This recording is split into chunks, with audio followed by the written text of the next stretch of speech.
Bonjour à toutes et à tous, bienvenue au Muséum d'Histoire Naturelle de Nantes. Nous sommes accompagnés aujourd'hui par Culture LSF et par Vivien pour vous présenter l'histoire de cette baleine, ou plutôt l'histoire de ce rorqual commun qui est situé juste derrière nous. Alors, ce qu'on va vous proposer, on a un petit peu de retard, donc on va dépasser un petit peu le créneau horaire, mais on va vous proposer une dizaine de minutes de présentation où on ne prendra pas de questions. Ensuite, on vous proposera de découvrir certaines espèces de baleines à travers des petits morceaux, des objets que je vais vous montrer. Et on gardera 5-6 minutes pour les questions à la fin. On dépassera peut-être un petit peu, mais bon, voilà, c'est un peu inédit comme format. Alors, quelle est l'histoire de cette baleine ? La première chose, c'est qu'en fait, on l'a découverte en mai 1991, lorsqu'un navire qui transportait du gaz naturel est arrivé à Donges.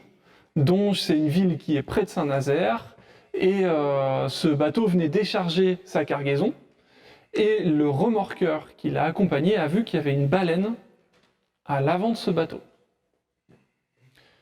Donc, première surprise, le muséum est contacté et la direction va décider de garder cette baleine.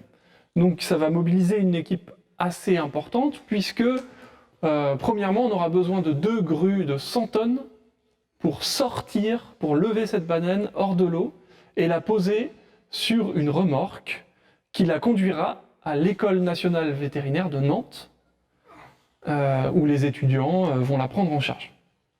Donc, première étape, tous les étudiants de première année et certains enseignants vont travailler 1 semaine à retirer la chair du squelette.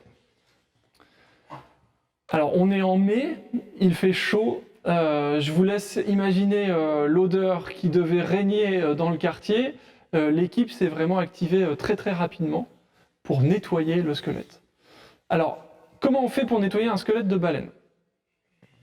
On commence par faire macérer, une fois qu'on a dégagé le gros de la chair, les os dans des cuves qui vont permettre de ramollir les chairs qui sont collées. Ensuite, on va passer ce squelette au Karcher pour finir de le nettoyer. Voilà. Et pour terminer, on va plonger les os dans des cuves avec des solvants. Et ces solvants, ils vont permettre de détacher la graisse de la baleine. Alors c'est très important parce que ce qu'il faut se dire, c'est que les os de baleine, ils sont spongieux, ils sont en quelque sorte remplis de trous et donc la graisse rentre à l'intérieur de ça. L'équipe qui a nettoyé la baleine dans les années 90, elle a eu finalement un manque de solvant. Donc aujourd'hui encore, quand il fait chaud en été, vous pouvez avoir de la graisse qui sort un petit peu et qui sort des os de notre baleine. Et ça se voit juste derrière moi, au niveau d'une omoplate. Dernière étape, c'est l'assemblage de la baleine, puisque là on avait un puzzle. Un puzzle parce que les solvants ont fait éclater certains os, et un puzzle parce que la baleine, elle est restée plusieurs jours à l'avant de ce bateau et elle a tapé sur la coque. Donc finalement, il a fallu d'une part reconstituer les os, et ensuite assembler ces os ensemble pour constituer un squelette complet. En 1995, pour la première fois, la baleine est présentée au Muséum de Nantes. Mais ce que je vous propose maintenant, c'est peut-être de découvrir une vidéo un petit peu plus générale de ce squelette, puisque là on est très en face.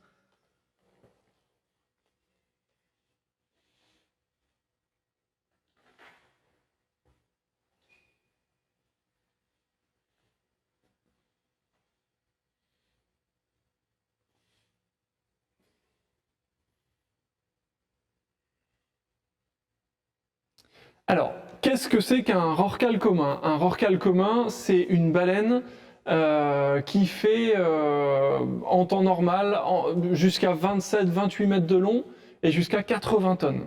Alors le spécimen qu'on a ici, c'est un jeune mâle, il n'est pas encore tout à fait adulte, il mesure 18,60 mètres de long et il pèse 35 tonnes, il pesait 35 tonnes. Ce qu'il faut se dire, c'est que le rorqual commun, les marins, ils surnomment cette baleine, le lévrier des mers, c'est-à-dire qu'il peut atteindre des vitesses jusqu'à 40 km/h. Il est gris foncé sur le dos, il est blanc sur le ventre, et on va trouver sur ce rorqual commun des sillons.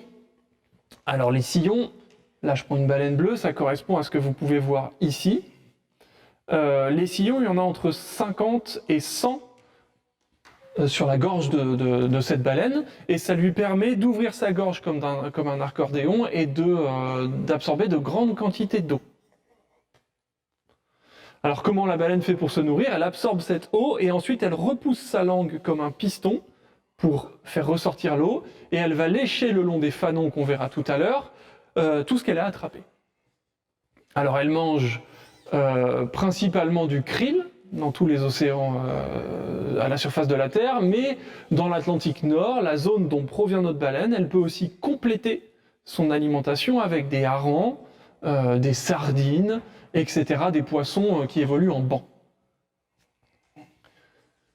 C'est une baleine qui peut plonger environ 25 minutes, qui va plonger jusqu'à environ 200 mètres sous l'eau, et lorsqu'elle vient respirer à la surface, elle peut éjecter un souffle d'environ 6 mètres de hauteur.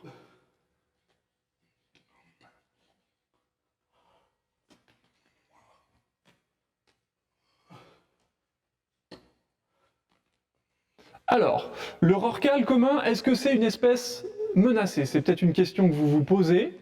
Il y a un organisme international qui s'appelle l'Union internationale pour la conservation de la nature. Cet organisme, c'est lui qui propose des classements. Est-ce qu'une espèce est en danger?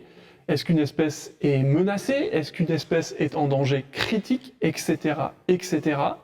Eh bien, lui, il classe le rorqual commun comme étant une espèce en danger d'extinction. Avant qu'on commence la chasse à la baleine massivement au XIXe siècle, on pense qu'il y avait environ 350 000, 400 000 rorquals communs dans les océans du globe. Aujourd'hui, on pense qu'il en reste 40 000 et certainement environ 15 000 dans l'Atlantique Nord. Alors, pourquoi on chassait la baleine? Premièrement parce qu'on pouvait saler sa viande, et donc ça faisait plusieurs tonnes de viande à consommer.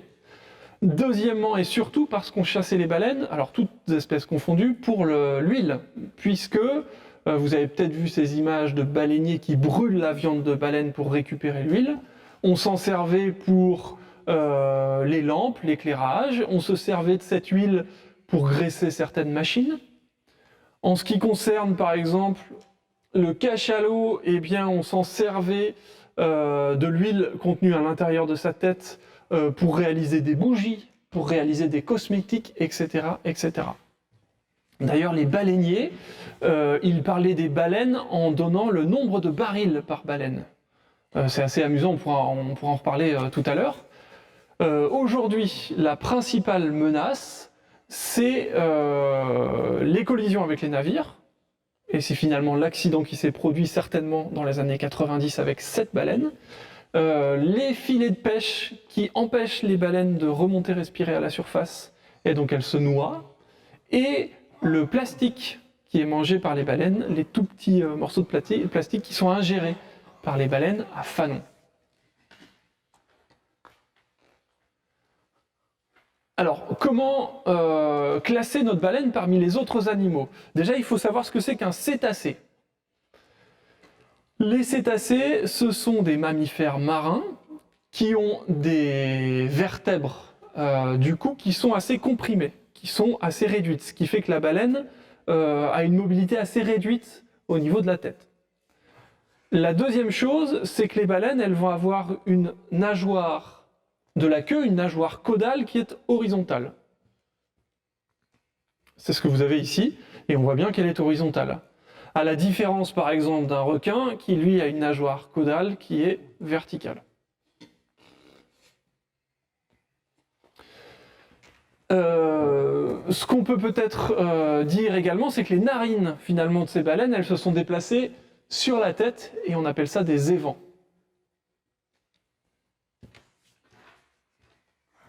Alors dans notre groupe de cétacés, on va distinguer deux types de baleines, les baleines qui ont des fanons et les baleines qui ont des dents. Alors les baleines qui ont des fanons, c'est ce que vous avez ici. C'est environ 13 espèces, dont notre rorqual commun. Ces fanons, ils sont fixés sur les mâchoires supérieures que vous avez là. D'accord ? Donc voilà, ici vous avez un exemple de fanon. Les fanons, ils sont constitués de plaques. Voilà, que vous pouvez voir ici. Ici, vous avez une plaque de fanon. Et donc, parmi nos cétacés à dents, notre groupe de baleines à dents, ce que je vous propose, eh bien, c'est qu'on essaye de deviner, en fonction des dents que je vous montrerai, de quel animal il s'agit. Alors, je vais vous proposer un premier animal à travers un premier objet.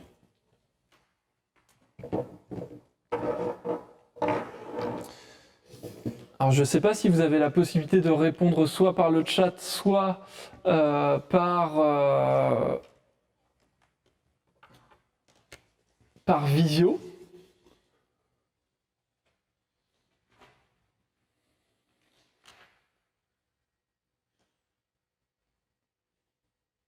Alors, on peut peut-être avancer sur cette dent. Ici, vous avez une dent qui correspond à un animal que vous connaissez bien, qui s'appelle le cachalot, que vous avez ici. Et donc là, vous avez une on pense qu'il est entre 18 et 30 dents, ces cachalots, en fonction de la maturité. Et donc ici, vous avez une dent. Ces dents-là, dont la partie qui sort de la gencive est celle-ci, elle vient de s'imbriquer dans la mâchoire supérieure. Donc c'est une dent qui fait 1 kg. Le cachalot, c'est le champion en termes de plongée, puisqu'on pense qu'il peut descendre à au moins 2000 mètres de profondeur. Il se nourrit de grands calmars. Comme pour beaucoup d'autres baleines, la chasse du cachalot est interdite depuis le milieu des années 1980.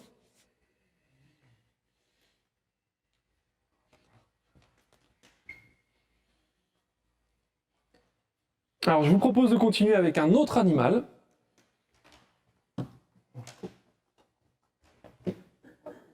Et surtout d'autres objets. Est-ce que vous avez une idée de ce que ça peut être ?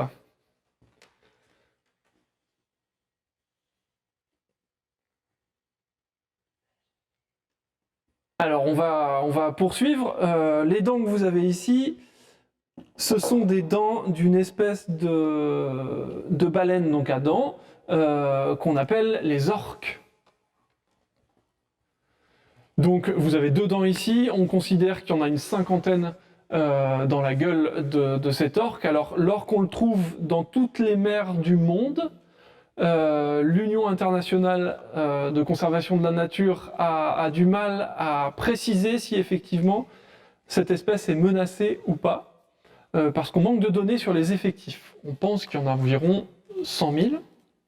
C'est une baleine qui mesure dans les 7 mètres adulte et qui pèse environ 5 tonnes. Je vous propose de continuer avec un autre objet.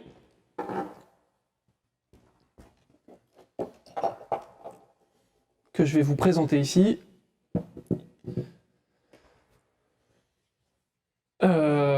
Et là, on va essayer ensemble de découvrir ce dont il s'agit.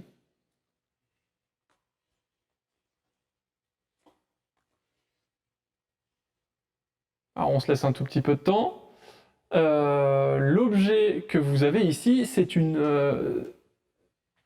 bulle tympanique.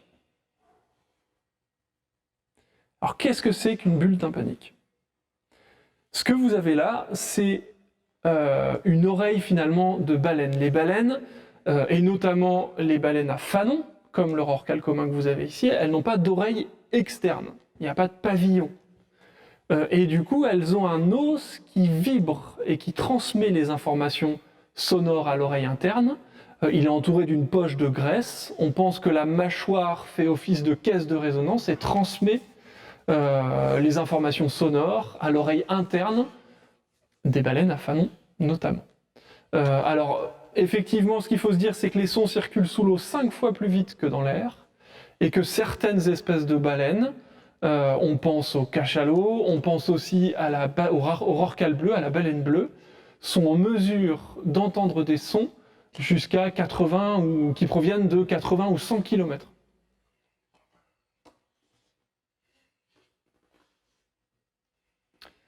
Voilà.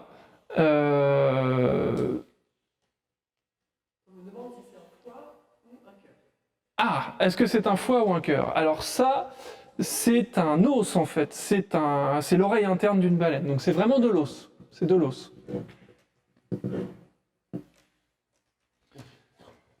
Mais vous avez peut-être d'autres questions sur les objets qu'on a déjà montrés?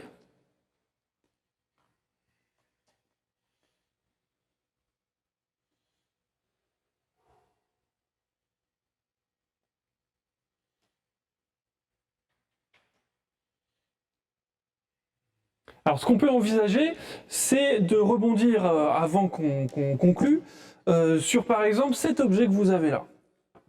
Est-ce que vous avez une idée, on va se laisser un petit peu de temps, de ce que ça peut être? Alors, je ne sais pas si on le voit dans sa totalité, parce qu'il est grand. C'est un objet qui peut faire jusqu'à 3 mètres de long chez les mâles.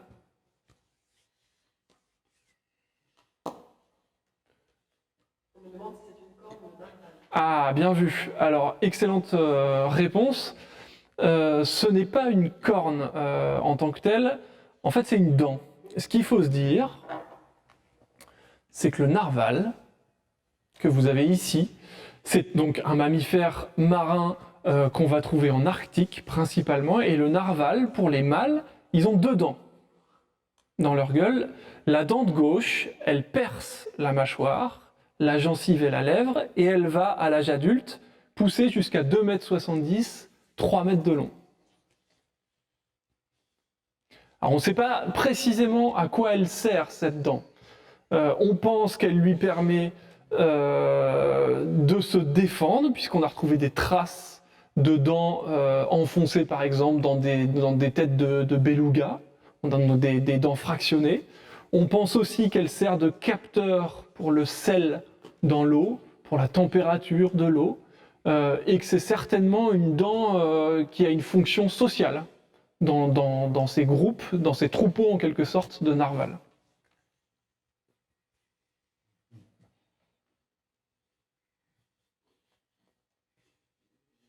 Est-ce que vous avez d'autres questions peut-être sur ce qu'on a pu voir aujourd'hui?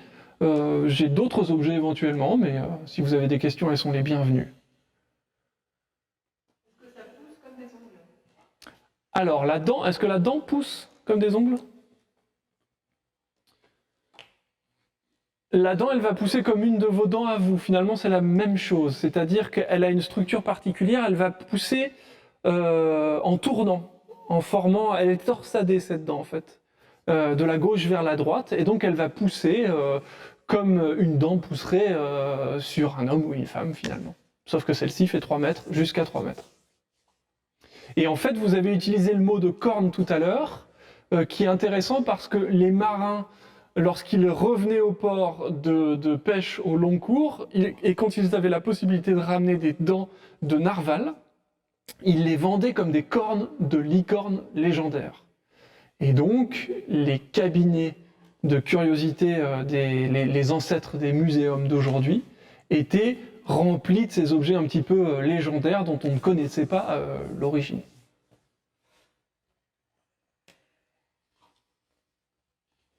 On me demande est-ce que ça a la fonction de pêcher seulement? Non, alors la dent de narval, elle n'a pas pour fonction première, a priori, d'attraper des proies.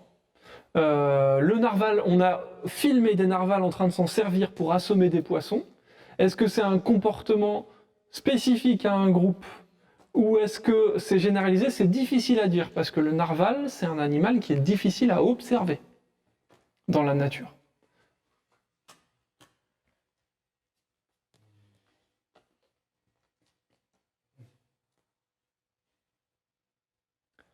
Ça va pour vous?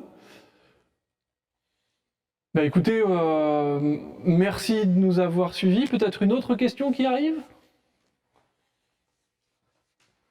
Est-ce que c'est incassable, très solide? Non, c'est souple. Une dent de narval, c'est assez souple. Et heureusement, parce qu'on pense aussi qu'il peut s'en servir peut-être pour fouiller le fond des océans et déloger les animaux dont il se nourrit. Et très souvent, sur les narvals adultes mâles qu'on rencontre, le bout de la dent est cassé. Et vous savez qu'ils ont tendance à se faire eux-mêmes des plombages en finalement mettant des graviers au bout de cette dent cassée. On peut trouver des photos de ça sur internet, ça forme comme une sorte de plombage une fois que la dent est cassée. Donc non, c'est assez souple.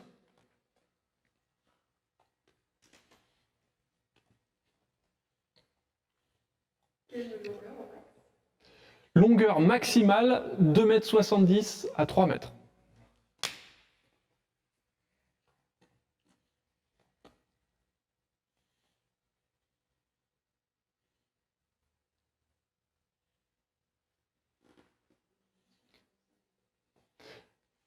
Merci à vous pour votre attention. Alors, on espère vous retrouver bientôt au muséum. La vidéo qui vient d'être enregistrée ici, elle sera disponible sur le compte YouTube du muséum pour les personnes qui ont eu du mal à se connecter peut-être en début de session. On vous souhaite une bonne fin de journée et puis on espère vous retrouver bientôt en vrai dans les musées.